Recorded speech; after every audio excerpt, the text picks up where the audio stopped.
North Korea is a difficult place for journalists to visit, but tourists are welcome so long as they do what they are told. Juliet Rix found an organized tour allowed her a glimpse of daily life under the secretive regime. I am sitting on a rug under a tree being plied with food from a small barbecue and a variety of plates by a smiling family. I add a little offering of my own to the spread, a packet of chocolate eggs. The father of the family examines them closely and hands them to his 3-year-old son. The boy steadily consumes the entire pack with deep concentration. Chocolate is not common here. Neither are foreigners. We are picnicking in a park in Pyongyang, capital of North Korea, the world's most insular and secretive state, last bastion of Soviet-style communism and one of the international community's loosest cannons. Sitting here in the genuine warmth of this family, who have not been chosen by any guide or minder, it is difficult to link their friendliness and desire to share and communicate, with the bellicose rhetoric issuing from their government. Our guide is embarrassed when I ask for a translation of one of the many slogans plastered around Pyongyang. It says something to the effect of death to the US imperialists. We have 2 Americans in our group.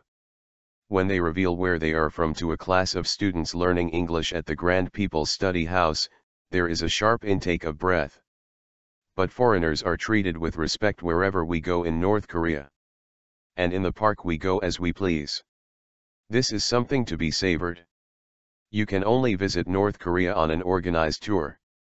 Our group of 11 has 3 Korean guides as well as our English tour leader. Wandering off is not an option. Merely walking towards the exit of our hotel compound on a night outside the capital caused 4 soldiers to appear from nowhere and shout in apparent panic. Today in the crowded park, though, is an exception. We wander at will. While some of us picnic, others join in a tug of war, sharing much sweat, laughter and high-fiving with local teammates. This is probably set up, but the picnic and the game of frisbee with local teenagers, the frisbee brought by the tourists but left with the kids, is certainly not. I am surprised and gratified by the openness of the local people. In many respects North Korea is reminiscent of China and Russia in days gone by, complete with incessant martial music, loudspeaker propaganda and kids in uniforms with red neckerchiefs, but there is far less of the wariness of foreigners I remember from China or the Soviet bloc in the 1980s. This may be partly because this is Pyongyang, a city of the privileged, relatively speaking. To live here you must be born into an approved family already resident, or serve the party with exceptional zeal. Nobody may enter the city without a permit, or indeed leave it. The capital is undoubtedly better off than elsewhere. We saw no evidence of lack of food, despite admissions that while the famine is over, there are still shortages.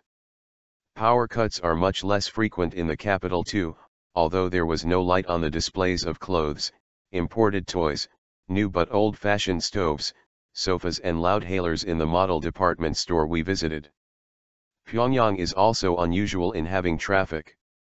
There is not much and the cars are very recent arrivals, almost all owned by the government or the military, but I did spot a lone car advertising hoarding high above the city center. Is this a taste of things to come? New buildings have sprung up too and bright children's playgrounds. Rollerblading is the latest craze. Our guides say that in the last 4 or 5 years life has become much more colorful. The government has recently declared a drive to beautify Pyongyang, which is why, we are told, we see numerous gangs of volunteers spending their Sunday laying pavements and squatting on the verges their fingers in the dirt, carefully planting grass seeds one by one. If this is how Sunday is generally spent, no wonder the people in the park are making the most of their day off. We visit a second park, where there is more of an attempt to keep us together. Perhaps we mixed too enthusiastically in the last one. I politely complain and find I am allowed to wander from the group.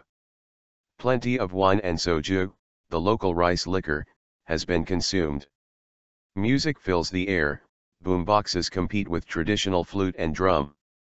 The music is mostly folk and very much Korean. There is nothing I recognize as Western pop. People sing and dance. I stand watching as men and women from grandparents to toddlers float their arms elegantly and sway their bodies. And then a man takes my hand. He draws me into the group of dancers, leads me over to a couple of women and we dance. Or rather, they do. I make pathetic attempts to copy. But who cares what I look like?